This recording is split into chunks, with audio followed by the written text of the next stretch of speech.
You can create multiple sets in a very small space. All you need is a little creativity and a little ingenuity. Get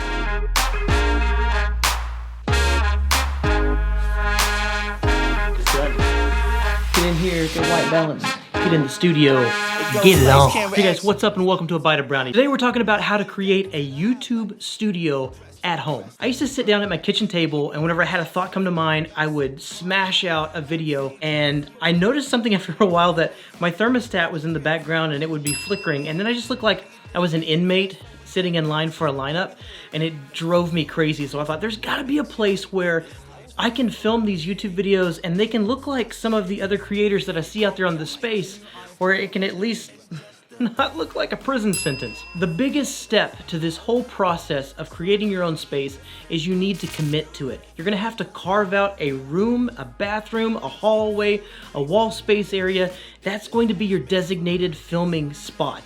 And you're gonna have to sacrifice it. That means that guest bedroom, for us it's a guest bedroom that used to be able to have a bed and dressers and make your guests feel homey. You have to sacrifice that bad boy for the old YouTube algorithms. You have to sacrifice that bad boy for a little aesthetics. If you're in an office space, you have to decide, are you gonna keep your desk or are you gonna get rid of your desk? Are you gonna keep your shelving? Are you gonna keep the IKEA furniture? Or are you gonna opt for something a little bit more rustic? You have to make those sacrifices. Decide what is absolutely necessary to function in that space and what is absolutely necessary for your YouTube videos.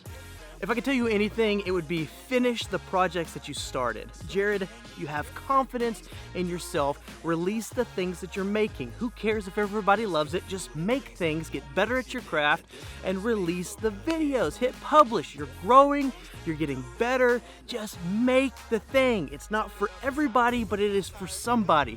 So make the thing and let everything else go. Just do what God's called you to do. If I could tell you anything, it's finish what you started. Finish what He's called you to. Please, Jared, finish what you've started. And today, we're gonna finish the story.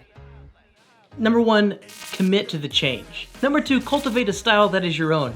Don't just look on YouTube and find a creator's space that you like and replicate it down to the T.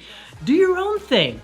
Find inspiration ideas from other YouTubers, from Pinterest, from the world around you, and put your own flair on it. For instance, in my space, I had a blank bunch of abyss. I like more dramatic footage. I like the sharp contrast of darks and lights. I like the color pops here and there.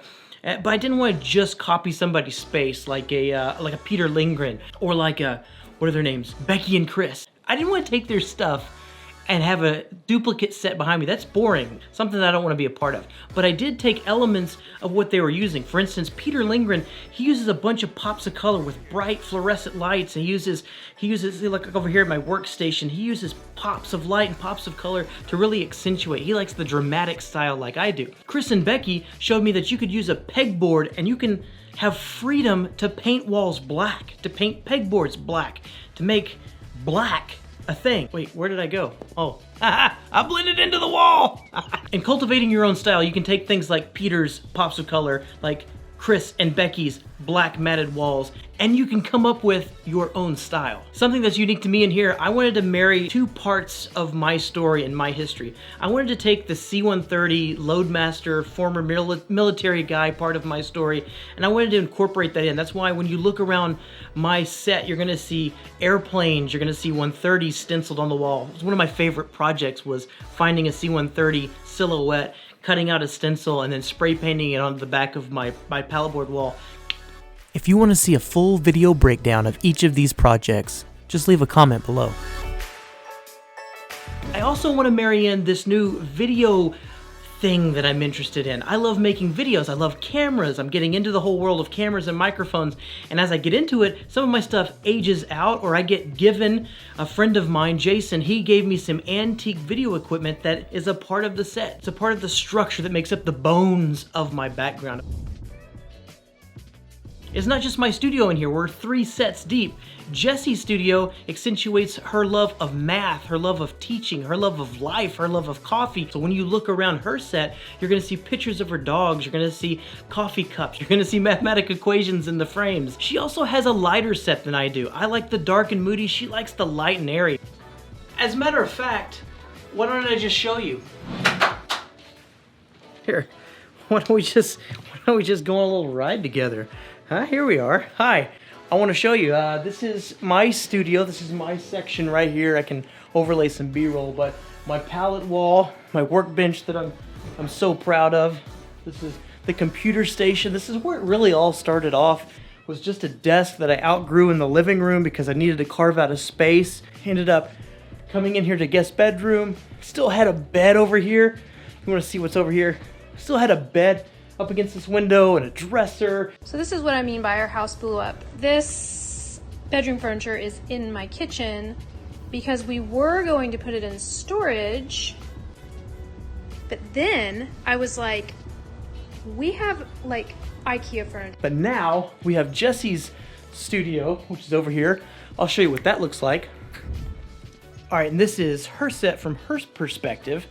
So what she gets to look at.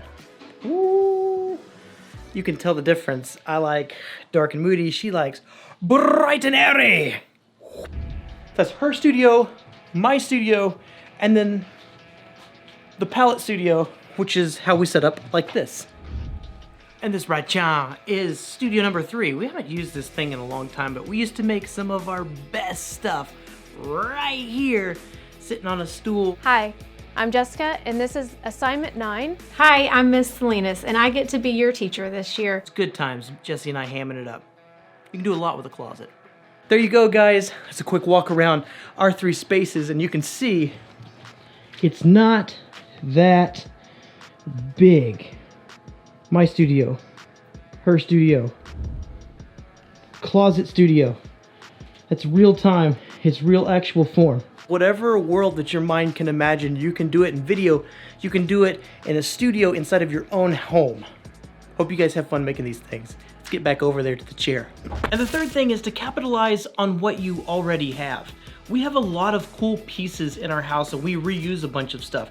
For instance, all of the pallet wall is actually an old fence that was torn down that we brought up, found the good pieces out of, and put up on the wall. I was looking for a tool chest a couple of weeks ago and I was looking for something that I could like put all of my gear and equipment in. Somebody was giving away one of their tool chests, one of those roll around tool chests, a red Husky I think it is, and it was actually what I was looking for to begin with. The only thing that was missing off of this deal was it needed a surface. It needed a topper on it where I could work and mess with camera gear and do unboxings and all sorts of stuff. So I took something that was discarded by somebody else, what I already had, and put it into use. Retopped it, resurfaced it, got it ready to go. Cleaned it up a little bit, got it ready to go. That's been the biggest takeaway for me. If you can't buy all of the lights that you need, if you can't buy all of the equipment that you want for making stages, if you can't buy all the pegboards and all the wood pieces and all the metal structures and all the IKEA furniture, if you can't buy what you need, you can definitely repurpose and reuse what you already have. I hope this video motivated and inspired you to carve out your own space inside of your house. You can do this at home. You can create multiple sets in a very small space. All you need is a little creativity and a little ingenuity. I love you guys, and I will see you in the next one. I'm out.